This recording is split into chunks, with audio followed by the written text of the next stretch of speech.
In this episode of The Probe, we take a look at George Mason Sr. for A.J. Wilson. Wilson is a unique talent who drastically improved between his sophomore and junior seasons in 6 statistical categories, including points, 3.7 to 12.2, rebounds, 2.6 to 7.4, and blocks, 1.3 to 2.9. Also, 3-point percentage, 0% to 32.6%.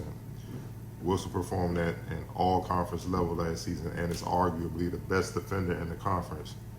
Scary thing is he will be even better as a senior, which is bad news for the A-10.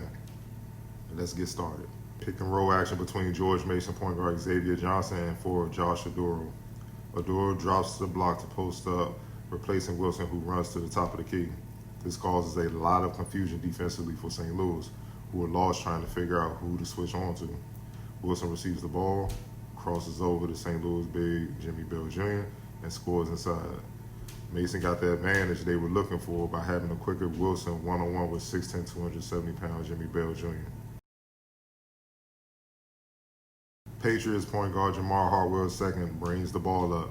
Josh Adoro sets a screen and slips quickly towards the basket, forcing Robert Morris forward A.J. Brahman to lead Wilson to pick up Adoro.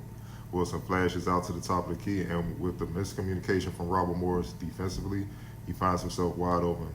Wilson in rhythm knocks down the triple. With Wilson being able to knock down this shot more efficiently, it has opened up his individual game and Mason's offense tremendously.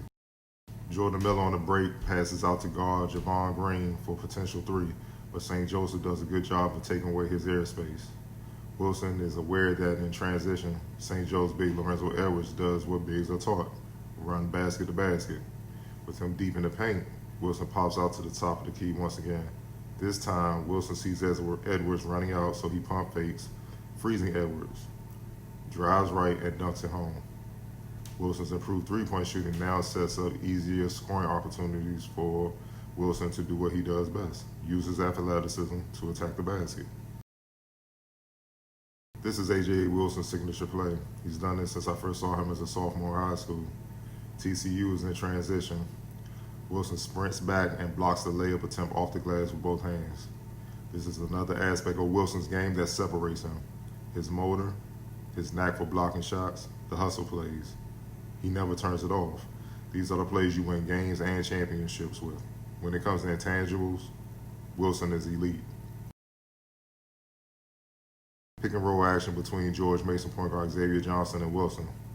Johnson drives left and draws both VCU defenders. He quickly passes it back to an open Wilson. Wilson drives right on Mikael Sims, spins back left on Sims, and knocks down a jump hook.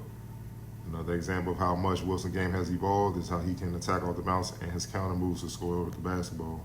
You can no longer view him as just a high-motor, hustling defensive player. Green executes a dribble handoff with Hartwell. Hartwell dribbles out and passes to Wilson, popping out just above the free throw line, with St. Bonaventure all-conference big Osunniyi defending him. Wilson forces Osunniyi up and knocks down the mid-range jumper over the 6'10" big. Wilson can shoot the 3 now. He can drive and finish at the basket.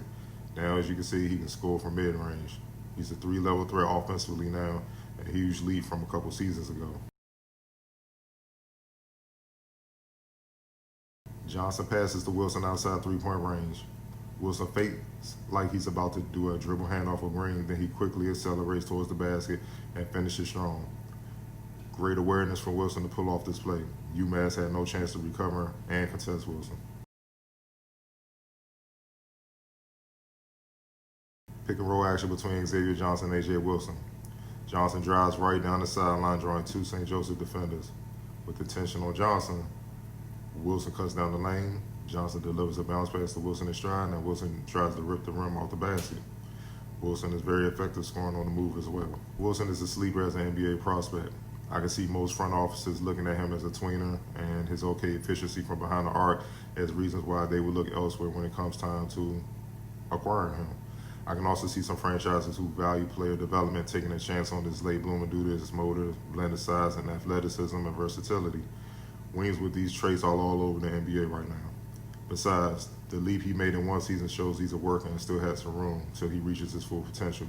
With the patience and a strong development plan. Wilson, I believe, can easily be a 3-and-D guy, similar to what we see with the Houston Rockets and how they utilize Robert Covington, who has similar size to Wilson.